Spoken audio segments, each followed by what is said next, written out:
The marriages according to Manu. Let the judge cause a priest to swear by his veracity, a soldier by his horse or elephant and his weapons, a merchant by his kine, grain and gold, a mechanic or servile man by impersecting on his own head. If he speaks falsely, all possible crimes. Manu also deals with the cases of witness giving false evidences. According to the Manu, giving false evidence is a crime, says Manu. 122.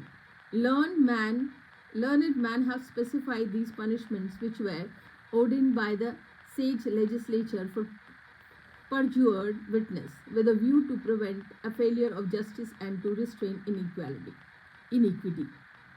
123. Let a just prince banish man of the three lower classes if they give false evidence, having first levied the fine, but the Brahmin let him only banish.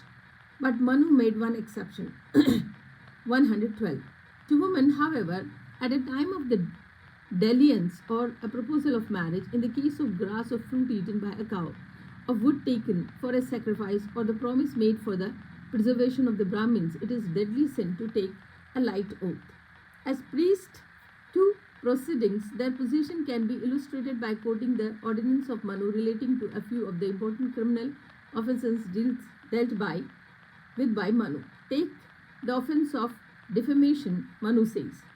A soldier defaming a priest shall be fined 100 panas, a merchant thus offending 150, the 200, but for such an offence a mechanic or servile man shall be shipped.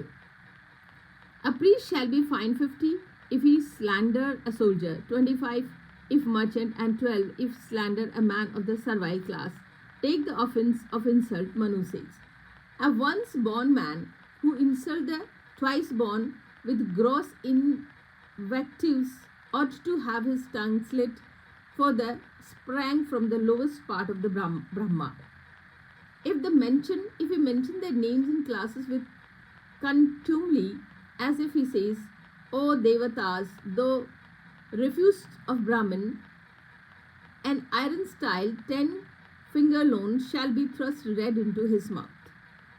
Should he, through pride, give instruction to priests concerning their duty, let the king order some hot oil to be dropped into his mouth and his ear.